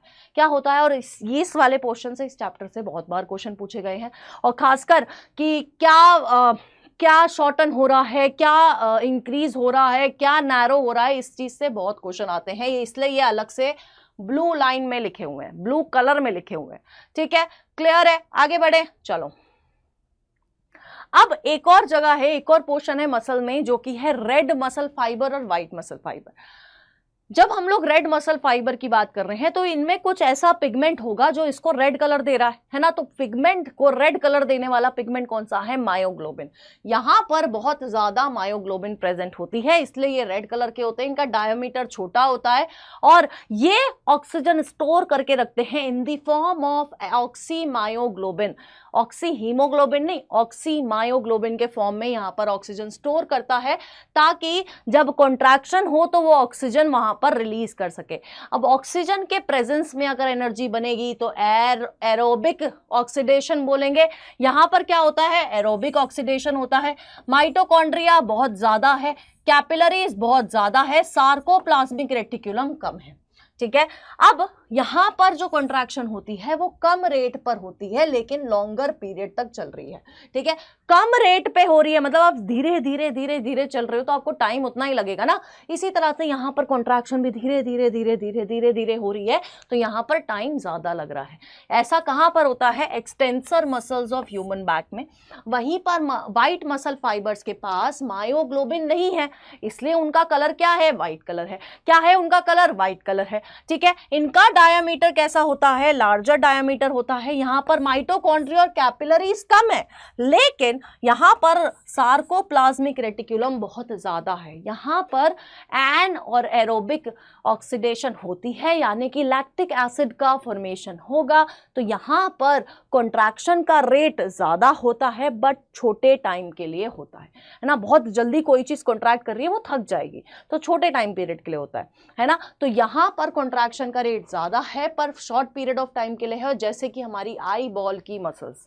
ठीक है, तो इसमें हमारा क्या मिलता है? व्हाइट मसल फाइबर्स और रेड मसल फाइबर्स। ठीक है, क्लियर है? तो अब यहां पर हम मान सकते हैं, यहां पर हम लोग मान सकते हैं कि हमारा आधा चैप्टर हो गया है समाप्त, है ना। आधा चैप्टर क्या हो गया है? समाप्त हो गया है। नेक्स्ट हम लोग बात करते हैं किसकी? स्केलेटल सिस्टम की। किसकी? स्केलेटल सिस्टम की बात करते हैं। ठीक है,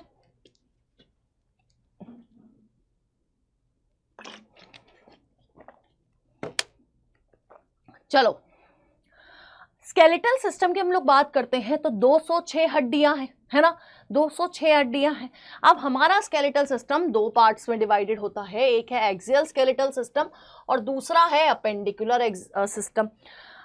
एक्सियल स्केलेटल सिस्टम में आता है हमारा स्कल, हमारा वर्टिब्रल कॉलम, हमारी रिब्स और हमारा स्टर्नम, है ना। मतलब कह सकते हैं ये वाला पोर्शन आपका पूरा यहां से लेके यहां तक वाला पोर्शन किस में आ रहा है? एक्सियल स्केलेटल सिस्टम में आ रहा है। स्कल में कितनी बोन्स हैं? 29। अब ऐसा नहीं है कि इसी आपके खोपड़े में 29 बोन्स है। देखो, पहली है हायोइड बोन जो कि सिंगल यू शेप बोन होती है यहां पर बकल कैविटी में। ठीक है, फिर नेक्स्ट है फेशियल बोन। 14 फेशियल बोन्स है। अगर आप देखोगे तो ये सारी क्या है? दो है। सिर्फ आपकी नेजल कॉन के सिर्फ आपकी वोमर और मैंडिबल लार्जेस्ट बोन भी है। सिर्फ वोमर और मैंडिबल ही है जो सिंगल बोन है, जो आपको कहाँ मिलेंगी? आपके फेशियल स्केलेटन में मिलेंगी। ठीक है, अब ईयर ऑसिकल हमने पढ़े थे, है ना। 3 ईयर ऑसिकल इधर पर प्रेजेंट है, 3 इधर पर प्रेजेंट है। कौन कौन से? मैलियस, इंस्कस और स्टेप्स। तो 3 हड्डियां यहाँ है, 3 हड्डियां यहाँ है, तो टोटल कितनी है? 6 हड्डियां है। ठीक है, फिर है आपकी क्रेनियम। क्रेनियम में 8 बोन आपको देखने को मिलेगी। Frontal 1, parietal 2, temporal 2, occipital 1, sphenoid 1 और इथमॉइड भी 1। ठीक है, क्लियर है? क्लियर है। अब आपका जो हम लोग क्रेनियम देखते हैं, तो क्रेनियम में एक लार्ज ओपनिंग होती है जिसको हम लोग कहते हैं फोरामेन मैग्नम। क्या बोलते हैं? Foramen magnum. और ये जो फोरामेन मैग्नम है बच्चों, ये क्या करता है? It communicate with spinal cord. Foramen magnum spinal cord से कम्युनिकेट करता है, तभी वर्टिब्रे के अंदर क्या रन कर रहा है? हमारा स्पाइनल कॉर्ड रन कर रहा है। अब हमारी जो मुंडी है ये डाइकोंडाइलिक हेड है। 2 तरह के होते हैं, मोनोकोंडाइलिक और डाइकोंडाइलिक। तो ये क्या है? दे आर डाइकोंडाइलिक, यानी कि यहाँ पर 2 ऑसिपिटल कोंडाइल्स है, इसलिए क्या बोला जाता है? डाइकोंडाइलिक हेड बोला जाता है। क्या बोला जाता है? डाइकोंडाइलिक हेड बोला जाता है। ठीक है, क्लियर है। अब वहीं पर जब हम लोग वर्टिब्रल कॉलम की बात करते हैं बच्चों, तो हमारे पास क्या है? सर्वाइकल है, थोरासिक है, लुम्बार है, सैक्रल है और कॉकिक्स है। तो जब हम लोग सर्वाइकल की बात करेंगे तो सबसे ऊपर वाला पहली 7 बोन्स, पहली 7 वर्टिब्रे क्या है? सर्वाइकल वर्टिब्रे है। कितनी है? 7 है। कहां पर प्रेजेंट है? नेक रीजन में प्रेजेंट होती है। कहां पर प्रेजेंट है? नेक रीजन में प्रेजेंट होती है। पहली सर्वाइकल वर्टिब्रे को एटलस बोला जाता है, दूसरी को एक्सिस बोला जाता है, और साथ के साथ ये जो एटलस है ये किससे इंटरैक्ट करती है? कोंडाइल से इंटरैक्ट करती है। किससे इंटरैक्ट कर रही है? कोंडाइल से इंटरैक्ट कर रही है। अब नेक्स्ट है आपकी thoracic. Thoracic cavity, chest cavity को बोलते हैं। चेस्ट रीजन में कितनी है? 12 है। थोरासिक वर्टिब्रे कितनी है? 12 है। अब देखो, हमारी जो सर्वाइकल है, थोरासिक है, लुम्बर है, ये एम्ब्रायनिक स्टेज में भी और एडल्ट स्टेज में भी दोनों में सेम थी। यानी कि अगर सर्वाइकल 7 थी एम्ब्रायनिक स्टेज पर, तो अडल्ट स्टेज पर भी ये 7 है। ऐसे ही अगर थोरैसिक 12 थी तो ये अभी भी 12 है। लुम्बार 5 थी तो ये अभी भी 5 है। अब ऐसा क्यों बता रही हूँ? क्योंकि आने वाली जो 2 बोन्स हैं वो बचपन में कुछ और थी, यानी कि एम्ब्रायनिक स्टेज पे नंबर उनका अलग था और एडल्ट स्टेज पे उनका नंबर अलग हो गया। ठीक है, तो जब हम लोग थोरासिक की बात करते हैं तो ये चेस्ट रीजन में प्रेजेंट है ना? चेस्ट रीजन में प्रेजेंट है। और इनका फंक्शन क्या है? यहाँ पर थोरासिक जो वर्टिब्रे है उस पर आके रिब्स अटैच होती है। क्या अटैच होती हैं? रिब्स अटैच होती हैं। और अगर हम लोग साइज देखें तो सर्वाइकल वर्टिब्रे से बड़ा साइज इनका होता है। ठीक है, नेक्स्ट है लुम्बार। लुम्बार 5 होती है, strongest, thickest and largest bone है। ठीक है, अब ये जो है एब्डोमेन रीजन में प्रेजेंट होती है। कहाँ होती है? एब्डोमेन रीजन में प्रेजेंट होगी, यानी कि डायफ्राम के नीचे। ठीक है, अब जो 5th लुम्बार है इट आर्टिकुलेट्स विद सैक्रम। ये जो 5th लुम्बार वाली है वो आर्टिकुलेट करती है किसके साथ? जुड़ती है किसके साथ? सैक्रम के साथ। ठीक है, इसलिए उधर के जॉइंट को, एक लुम्बार और सैक्रम के जॉइंट को, के बीच के जॉइंट को हम लोग क्या बोलते हैं? लुम्बोसैक्रल जॉइंट बोलते हैं। क्या बोलते हैं? लुम्बोसैक्रल जॉइंट बोलते हैं। ठीक है, अब जो हमारी सैक्रल है, अभी मैंने बताया एम्ब्रायनिक स्टेज में ये 5 थी, लेकिन जैसे जैसे इंसान मतलब इन्फेंट स्टेज में आई, अडल्टहुड में आई, तो तब क्या हो गई है? 1 हो गई। यानी कि 5 जो सैक्रम थी वो क्या हो गई हैं? वो फ्यूज होके उन्होंने एक बोन बना लिया है। बोल रहे हैं यार इनके दिमाग में इतना भरा पड़ा है कचरा, कि इनकी बॉडी में ये इतना कचरा भर रहे हैं कि अब मैं जगह दे देती हूँ तो 5 की जगह 1 हो जाती हूँ। ठीक है, तो यहाँ पर ये क्या हुई? एम्ब्रायनिक स्टेज में 5 थी, फिर अडल्ट स्टेज में 1 होगी। ट्रायंगुलर शेप होता है, और ये जो पोर्शन होता है ना, it is wider in females. Female का सैक्रम वाइडर होता है और मेल का सैक्रम थोड़ा छोटा होता है। अब आपने ध्यान दिया हो, CID देखते हो हैं? तुम बच्चों ने कहाँ देखी होगी CID, लेकिन अगर देखी है तो तुमने देखा होगा यार, जब स्केलेटन देखते हैं तो स्केलेटन ऐसे निकला हुआ है, कहीं ज़मीन से खुदाई हो रही है कहीं पर, और ज़मीन में से स्केलेटन निकल गया, हवा हो गया, बिल्कुल हवा बन गया, पुलिस आ गई। तो पुलिस में जब वो स्केलेटन देखा जाएगा और डॉक्टर उसको जब फर्स्ट टाइम देखेगा तो वो सैक्रम से बताएगा, अंदाज़ा लगाएगा कि मेल स्केलेटन था या फीमेल थी। ठीक है, सेक्रम के डायामीटर से पता लग जाएगा, क्योंकि वाइडर सेक्रम होता है फीमेल्स में और छोटा सेक्रम होता है कहां पर, मेल्स में। ठीक है, तो वहां पर यूज हो रहा है। ठीक है, ठीक है, क्लियर है ना। लास्ट है आपका कॉर्टेक्स। एम्ब्रायनस स्टेज पे 4 थी, अडल्ट में 1 ही रह गई, और ये आपकी स्मॉल वेस्टिजियल टेल बनाता है।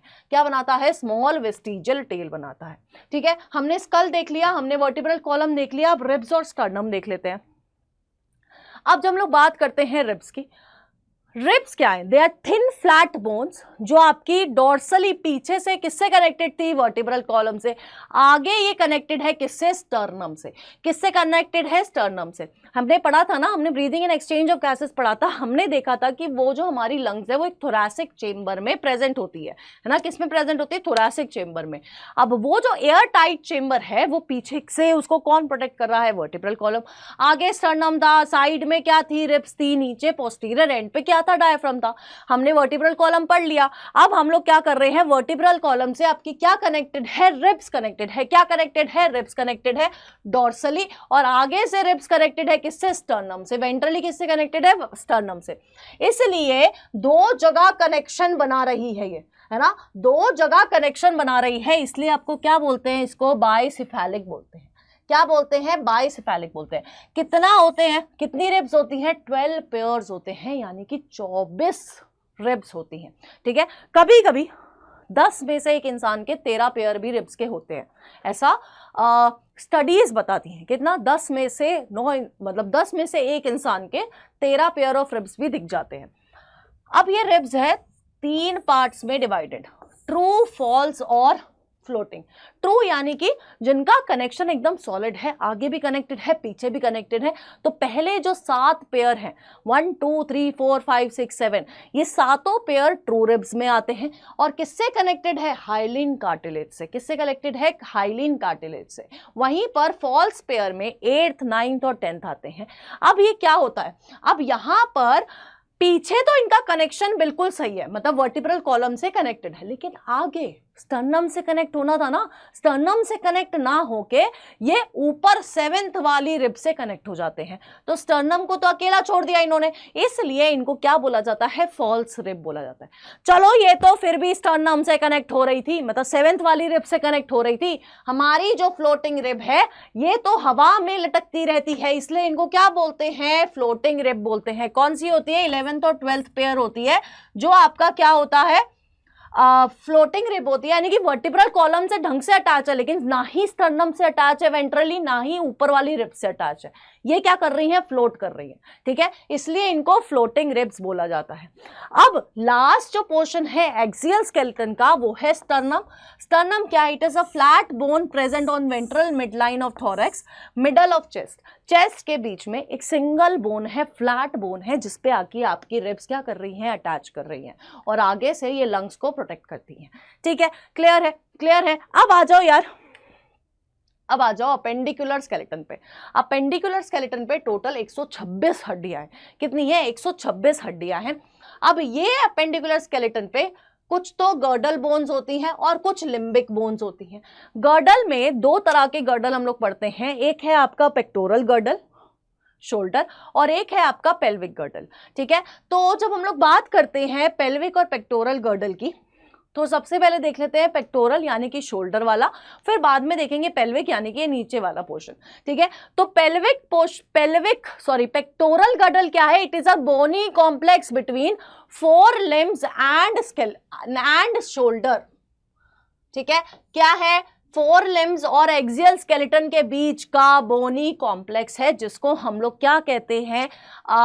पेक्टोरल गर्डल बोलते हैं या शोल्डर गर्डल बोलते हैं। 4 लिम्स और एक्सियल स्केलेटन, एक्सियल स्केलेटन ये वाला था ना, है ना, ये वाला पोर्शन एक्सियल स्केलेटन था, और ये हमारी 4 लिम्स है। तो इनके बीच का बोनी कॉम्प्लेक्स को हम लोग क्या बोलते हैं? पेक्टोरल गर्डल बोलते हैं या फिर शोल्डर बोलते हैं। अब इसके पास क्या है? ईच पेक्टोरल गर्डल, एक यहां एक यहां है। Each pectoral girdle has half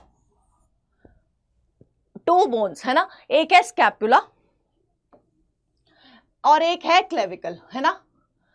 each half of pectoral girdle has 2 bones, एक है स्कैपुला और एक है आपका क्लेविकल। क्लेविकल ये कॉलर बोन जिसको हम लोग बोलते हैं, ठीक है, स्कैपुला और क्लेविकल। जब लोग स्कैपुला की बात करते हैं तो ये क्या है, इट इज थिन कर्व्ड और ट्रायंगुलर स्ट्रक्चर है। कहां से कहां तक, 2nd से 7th रिब तक हमें क्या देखने को मिलता है, स्कैपुला देखने को मिलता है। और स्कैपुला के पास प्रोटेक्टिव रिजेस है, स्पाइन है और ट्रायंगुलर बॉडी है। अब जब लोग स्पाइन की बात करते हैं तो इसके पास इसके एक एंड पे एक्रोमियन प्रोसेसेस प्रेजेंट होते हैं। अब मैडम ये एक्रोमियन प्रोसेसेस है क्या, तो ये क्या है, they are flat ends expanded and articulate with clavicle. ये आपके क्लैविकल के साथ जुड़ते हैं, कौन, आपके एक्रोमियन प्रोसेसेस, ठीक है। अब superior end has hook like structure जिसको हम लोग कॉर्कोइड प्रोसेसेस बोलते हैं, और shallow articular surface called glenoid cavity. Glenoid cavity से क्वेश्चन आ जाता है। अब ये glenoid cavity articulate with head of humerus to form shoulder joint, ठीक है। ये जो ग्लिनॉइड कैविटी है ये ह्यूमरस के तरह के साथ क्या बनाती है, जॉइंट बनाती है टू फॉर्म शोल्डर जॉइंट। कौन सा जॉइंट बनाती है, शोल्डर जॉइंट की फॉर्मेशन करती है। वहीं पर clavicle is a F shaped structure, thin है, इलोंगेटेड बोन है और इसके पास 2 कर्वेचर्स है, एक है एक्रोमियन और दूसरा है स्टर्नम, ठीक है। ये क्या है, इट हैज 2 कर्वेचर्स और एक एक्रोमियन से और एक स्टर्नम, ठीक है, क्लियर है, क्लियर है। नेक्स्ट है आपका पेल्विक गर्डल। पेल्विक गर्डल को हम लोग हिप गर्डल भी बोलते हैं, ठीक है। It is irregular shaped supporting bone होती है। अब ये क्या है, ये किसके बीच है, ये आपकी हाइंड लिम्ब के बीच में और आपके एक्सियल स्केलेटन के बीच का एक बोनी कॉम्प्लेक्स है। ये कहाँ था, ये आपके 4 लिम्ब्स के और एक्सियल स्केलेटन के, ये आपके हाइंड लिम्ब्स और एक्सियल स्केलेटन के बीच का बोनी कॉम्प्लेक्स है, ठीक है। अब ये जो आपका पेल्विक गर्डल है, it is attach posteriorly to sacrum, ठीक है, और सेक्रम और कॉकेक्स एक साथ मिलके एक बेसन शेप्ड स्ट्रक्चर बनाते हैं जो आप जिसको हम लोग बोलते हैं पेल्विस। सेक्रम आया और कॉकेक्स एक साथ मिलके एक स्ट्रक्चर बनाते हैं जिसको हम लोग बोलते हैं पेल्विस। अब 2 कॉक्सल बोन्स होते हैं। अब हर कॉक्सल बोन का आधा यानी कि 2 कॉक्सल बोन के half of pelvic girdle, 2 halves of pelvic girdle meet ventrally to form pubic symphysis. Half of pelvic girdle, 2 halves of pelvic girdle ventrally मिलते हैं और वहां पर फॉर्मेशन होती है किसकी, प्यूबिक सिम्फाइसिस की फॉर्मेशन होती है। किसकी फॉर्मेशन होती है, प्यूबिक सिम्फाइसिस की फॉर्मेशन होती है। और ये कनेक्शन, ये जो प्यूबिक सिम्फाइसिस बनता है किसके उससे बन रहा है, फाइब्रस कार्टिलेज के हेल्प से बन रहा है। अब ये फाइब्रस कार्टिलेज याद रखना, आगे जरूरत पड़ेगी, ठीक है। अब यहां पर जो कॉक्सल बोन है, 2 कॉक्सल बोन थी, हर कॉक्सल बोन के पास एक इलियम बोन है, एक प्यूबिस बोन है और एक इशियम बोन है। ये तीनों बोन फ्यूज करके क्या बनाती है, हिप बोन बनाती है। ये तीनों बोन फ्यूज करती है और किसकी फॉर्मेशन करती है, हिप बोन की फॉर्मेशन करती है, ठीक है। अब ये तीनों बोन जिस कैविटी में मिल रही हैं उस कैविटी को हम लोग बोलते हैं एसिटाबुलम। ये तीनों बोन जहां जिस कैविटी में मिल रही हैं उस कैविटी को एसिटाबुलम बोलते हैं। और ये एसिटाबुलम आगे जाके जो आपकी पैर की फीमर बोन है उसके साथ जॉइंट फॉर्मेशन करती है, उसके साथ क्या कर रही है, जॉइंट की फॉर्मेशन करती है, ठीक है। नेक्स्ट है आपके फोरलिम्स और हाइंड लिम्स। हर लिम्ब में आपकी 30 हड्डियां हैं, तो टोटल आपके पास 30 × 4 हड्डियां देखने को मिलेगी, ठीक है। अब फोरलिम्स की अगर हम लोग बात करें, फोरलिम्स क्या है, ये आपके हाथ क्या है, फोरलिम्स है, ठीक है। कितनी, 30 × 2, जिसमें से एक आपका क्या है, ह्यूमरस है, एक आपकी ह्यूमरस है, फिर आपके 2 यहाँ पर अल्ना और रेडिया है, क्या है, अल्ना और रेडियस है, ठीक है, जो कि शॉर्टर है than radius is shorter than ulna, ठीक है। नेक्स्ट अगर आप अपने हाथ को देखोगे तो हाथ में टोटल 27 हड्डियां हैं, 8 रिस्ट में है, फिर 5 ऊपर पाम में है और फिर ऊपर जब हम लोग उंगलियों को देखते हैं तो यहाँ पर 14 हड्डियां आपको देखने को मिलेगी, ठीक है। तो यार रिस्ट वाली बोन्स को हम लोग क्या बोलते हैं, कार्पल्स भी बोलते हैं। अगर हम लोग पाम वाली बोन्स को, इस वाले पोर्शन की अगर हम लोग बात करें, इसको मेटाकार्पल्स बोलते हैं, और उंगलियों की बोन्स की अगर हम लोग बात करें तो फेलेंजेस बोलते हैं। तो अगर हम लोग बोले एक ह्यूमरस, एक अल्ना, एक रेडियस, एक और आपकी 5 रिस्ट बोन, 5 रिस्ट बोन के बाद आपकी क्या आ जाती है, सॉरी 8 रिस्ट बोन होती हैं, 5 पाम बोन होती हैं और 14 क्या होती हैं आपकी फेलेंजिस होती है। ठीक है, तो क्या है, एक यूमरस, एक अल्ना, एक रेडिया, एक आपका और हैंड की टोटल बोन है 27। इसी तरह से हाइंडलिम की बात करें तो हाइंडलिम में भी आपकी 30 इंटू 2, 2 पैर है, एक नहीं है 2 पैर है, तो 30 इंटू 2, जिसमें से एक क्या है, फीमर है, और फीमर क्या है, single longest and strongest bone है। ठीक है, नेक्स्ट है आपकी टिबिया और फिबुला, एक टिबिया है एक फिबुला है, और उस पोर्शन को हम लोग क्या बोलते हैं, शैंक बोलते हैं। क्या बोलते हैं, शैंक बोलते हैं।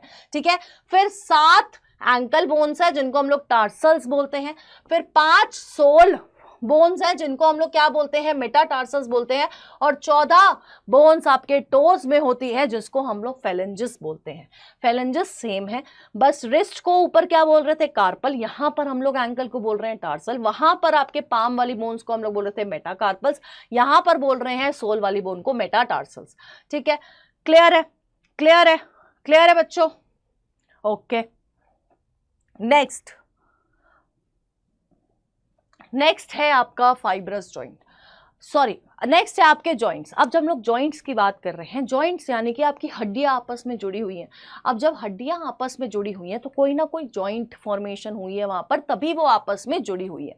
ठीक है, तो जब हम लोग जॉइंट्स की बात करते हैं तो 3 टाइप के जॉइंट हमें पढ़ने हैं, एक है फाइब्रस जॉइंट, एक है कार्टिलेजिनस जॉइंट और एक है साइनोवियल जॉइंट, और साइनोवियल जॉइंट आगे फर्दर डिवाइडेड है।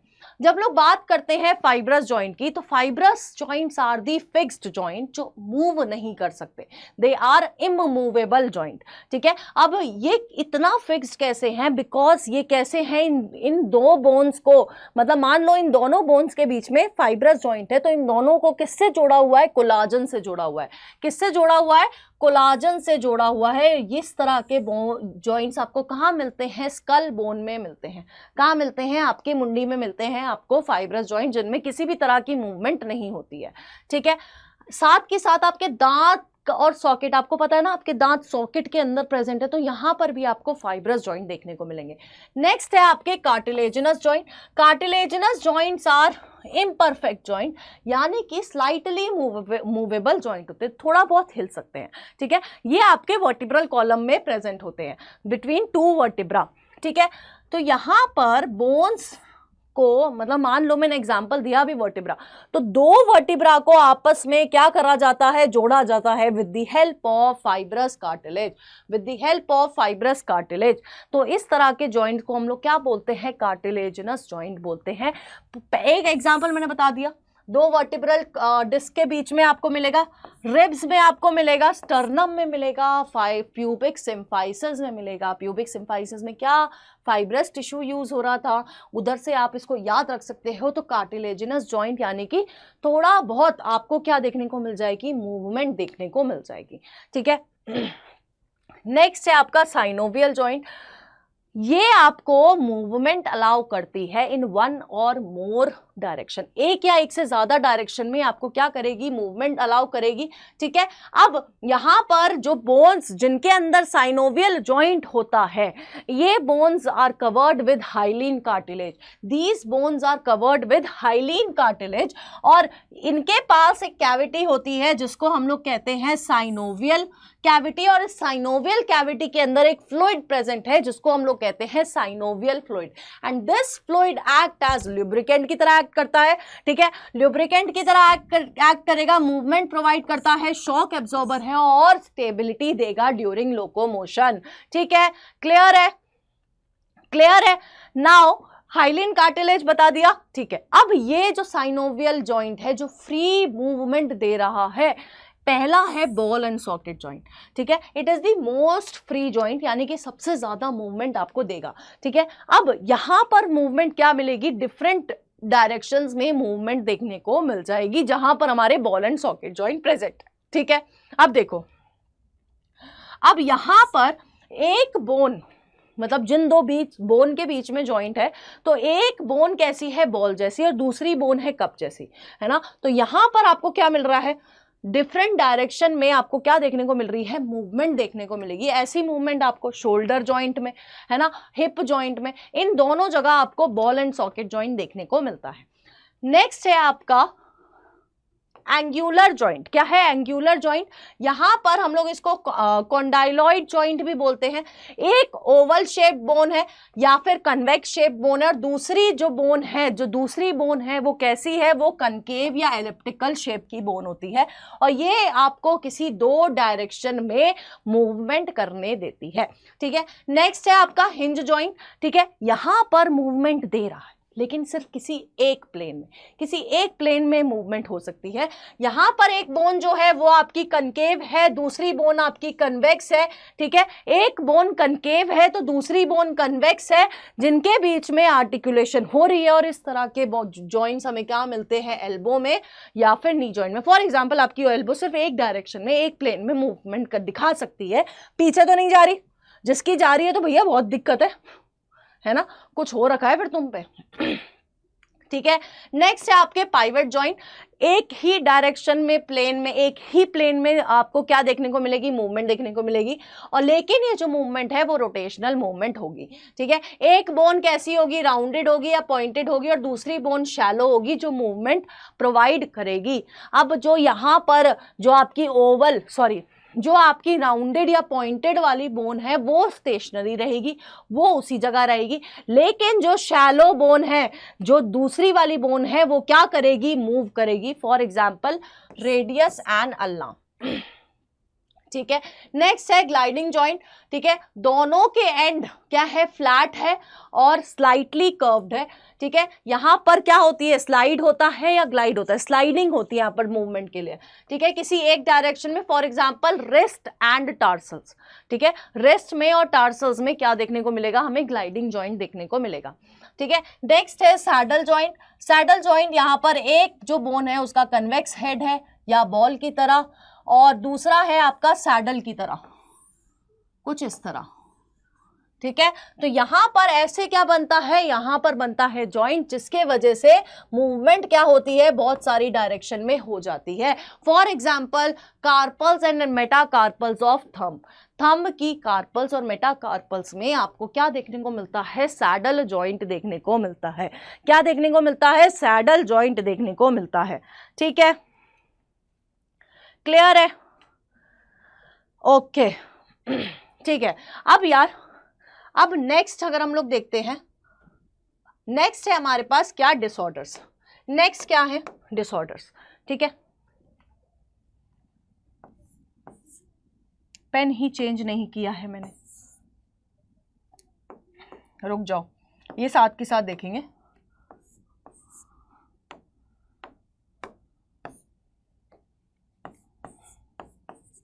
ये क्या है? अब हमारा लास्ट टॉपिक जो रहता है इसका बच्चों, वो क्या है? That is disorders. ठीक है, अब यार जब हम लोग पहले डिसऑर्डर की बात करते हैं, वो है आपका टिटनी। क्या बोलते हैं? टिटनाई बोलते हैं। क्या बोलते हैं? देखो, पहला क्या डिसऑर्डर है? पहला डिसऑर्डर है बच्चों, अरे पहला है TETANY। इसमें क्या हो रहा है? यहां पर इन्फ्लामेशन हो जाती है, या हम लोग बोल सकते हैं रैपिड स्पाज्म हो जाता है इनटू दी मसल्स। अब ये जो रैपिड स्पाज्म है वो क्यों होता है? क्योंकि कैल्शियम लेवल क्या हो जाते हैं? कम हो जाते हैं। इसमें क्या हो रहा है? कैल्शियम लेवल कम हो रहे हैं, जिसके वजह से क्या हो रहा है? रैपिड स्पाज्म हो जाता है। क्या हो जाता है? रैपिड स्पाज्म हो जाता है। इस डिसऑर्डर को हम लोग क्या बोलते हैं? टिटनाई बोलते हैं। क्या बोलते हैं? टिटनाई बोलते हैं। ठीक है, ठीक है। नेक्स्ट है आर्थराइटिस। नेक्स्ट क्या है? दूसरा कलर ले लेते हैं। नेक्स्ट क्या है? आर्थराइटिस। जब हम लोग आर्थराइटिस के बारे में बात करते हैं तो ये वो बीमारी है जहां पर जॉइंट्स में क्या हो जाती है? इन्फ्लामेशन हो जाती है। क्या हो जाती है? इन्फ्लामेशन हो जाती है। किसमें? जॉइंट्स में।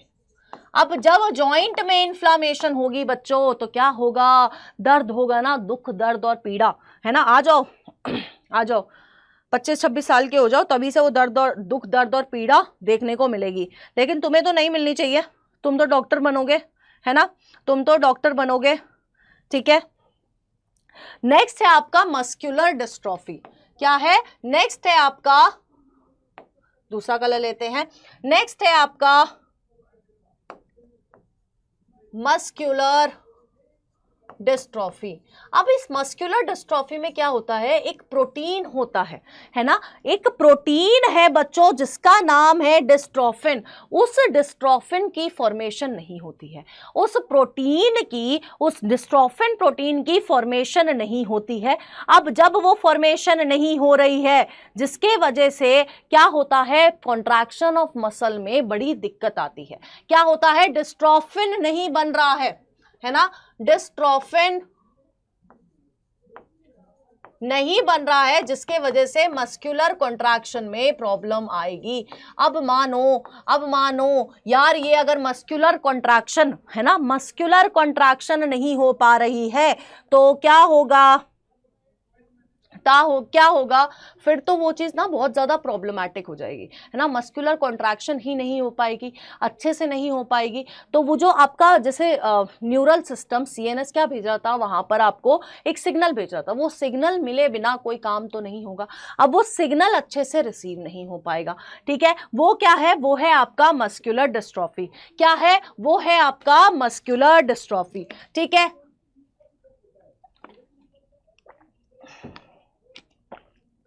ठीक है, नेक्स्ट है आपका gout.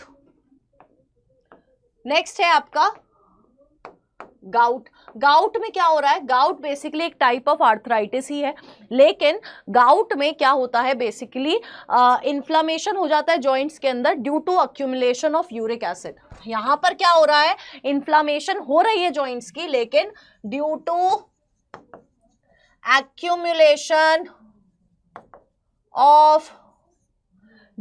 accumulation of uric acid क्या होता है, इन्फ्लामेशन इन जॉइंट्स। क्या हो जाती है, इन्फ्लामेशन ऑफ जॉइंट्स, ठीक है।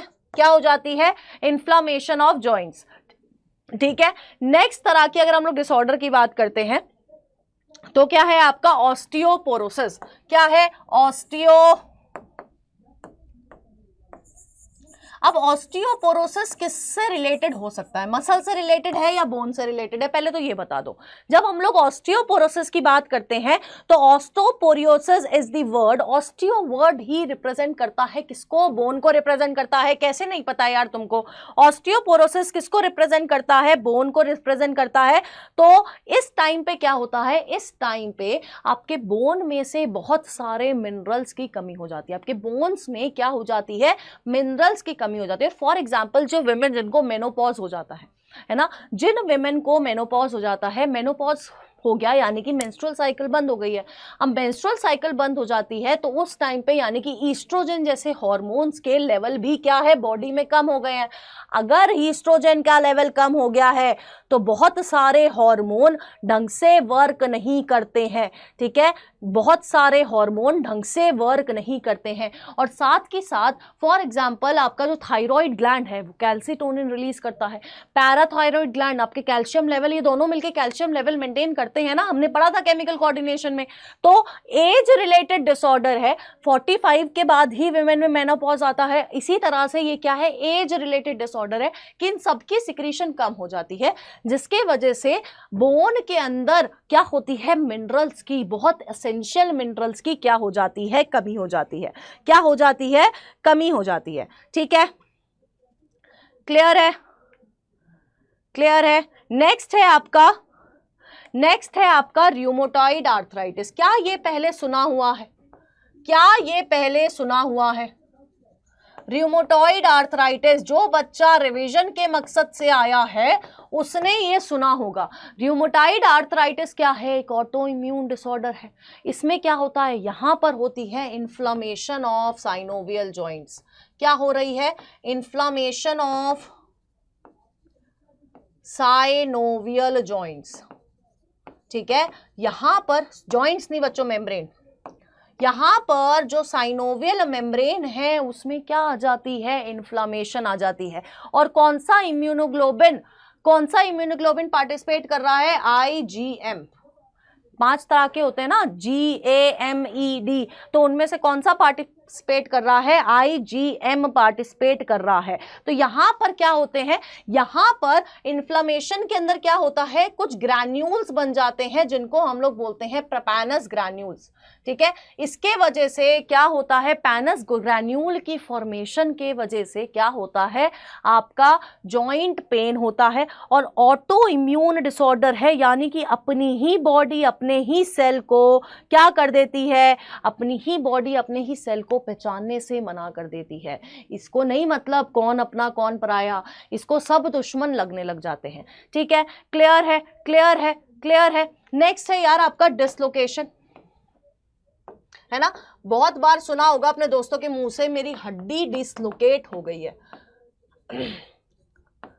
डिसलोकेशन का क्या मतलब है, डिसलोकेशन अगर हम लोग इंग्लिश टर्म की बात करें तो डिसलोकेशन का मतलब होता है बच्चों कि एक जगह से दूसरी जगह पहुंच गई है ना, एक जगह से दूसरी जगह पहुंच गई है। तो क्या पहुंच रहा है, डिसलोकेशन हुआ है ना, तो क्या पहुंचता है, वो जो आर्टिकुलेशन हो रही थी ना, वो जॉइंट हो रही, जो जॉइंट फॉर्मेशन हो रही थी वो अपनी जगह से डिसलोकेट करके दूसरी जगह पहुंच जाता है। उस तरह के डिसऑर्डर को हम लोग क्या बोलते हैं, डिसलोकेशन बोलते हैं। क्या बोलते हैं, डिसलोकेशन बोलते हैं। और ये डिसलोकेशन क्यों होता है, दिस डिसलोकेशन हैपन क्योंकि लिगामेंट्स में कोई क्या आ गई है, प्रॉब्लम आ गई है। क्यों, क्या हो रहा है यहाँ पर, लिगामेंट्स में कोई प्रॉब्लम आ रही है जिसके वजह से क्या हो रहा है, डिसलोकेशन हो जाता है। ठीक है, क्लियर है, क्लियर है। नेक्स्ट है स्प्रेन या स्पाज्म, स्प्रेन या स्ट्रेन। नेक्स्ट क्या है, स्प्रेन एंड स्ट्रेन। क्या बोलते हो यार तुम लोग, मोच आ गई है मम्मी, मतलब स्कूल जाने का मन नहीं कर रहा तो पैरों में स्प्रेन लेके बैठ जाते हो, है ना, मम्मी यार मोच आ गई है, मम्मी यार स्प्रेन, दर्द हो रहा है। तो बेसिकली जब ट्विस्टिंग हो जाती है ना, पैर आप चल रहे हो बढ़िया अपनी मस्ती में और पैर सीधा चल रहा है, एकदम से ऐसे हो गया, है ना, टेढ़ा हो गया, तो उसको हम लोग क्या बोलते हैं, ट्विस्टिंग ऑफ अ जॉइंट। लेकिन यहां पर डिसलोकेशन नहीं हुई है ना, यहां पर जॉइंट थोड़ा ट्विस्ट हुआ है लेकिन उसने अपनी जगह बदली नहीं है, उसने डिसलोकेट नहीं करा है। तो यहां पर क्या होता है, इस कंडीशन को हम लोग क्या बोलते हैं, स्प्रेन बोलते हैं। क्या बोलते हैं, स्प्रेन बोलते हैं। अब ऐसी कंडीशन में जब जहां पर स्प्रेन हो रहा है तो यहां पर भी क्या होता है, लिगामेंट का डिसलोकेशन हो जाता है। क्या होता है, लिगामेंट का डिसलोकेशन बोल रही हूं, लिगामेंट का डैमेज हो जाता है। क्या होता है, लिगामेंट का डैमेज हो जाता है। तो इस कंडीशन को हम लोग क्या बोलते हैं, स्प्रेन बोलते हैं। और वहीं पर जब हम लोग स्ट्रेन की बात करते हैं तो यहाँ पर जो आपके जॉइंट्स हैं, है ना, यहाँ पर जो जॉइंट्स हैं, यहाँ पर क्या कहते हैं, यहाँ पर ट्विस्टिंग हुई है लेकिन इतना पेनफुल नहीं है। Sprain is more painful than strain. ठीक है, sprain is more painful than strain. ठीक है, क्लियर है, क्लियर है बच्चों। ठीक है, तो यहां पर अच्छा रिकेट्स भी देख लेते हैं यार। ये रह गया। ठीक है, जब हम लोग रिकेट्स की बात करते हैं, रिकेट्स क्या है, यहां पर क्या हो गया है, ऑस्टियोकैल्सीमिया हो गया है। क्या हो गया है, ऑस्टियोकैल्सीमिया। ये कब होता है, ये होता है चाइल्डहुड में। अब इसके अंदर क्या होता है, यहां पर डिसऑर्डर हो जाता है बोन में।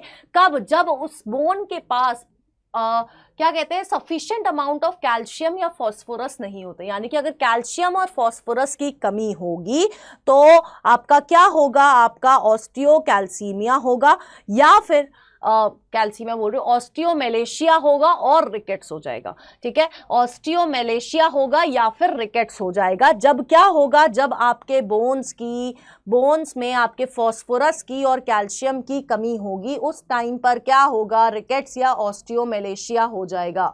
ठीक है, ठीक है, ठीक है। और ये एक तरह का इनहेरिटेड डिफेक्ट है। ठीक है, क्या है, इनहेरिटेड डिफेक्ट है। और यहां पर क्या होता है, विटामिन डी की कमी से भी ये हो जाता है। क्या होता है यार, विटामिन डी की कमी से भी हो जाता है। बेसिकली कैल्शियम की कमी हो रही है, और फॉस्फोरस की कमी हो रही है तो रिकेट्स होगा।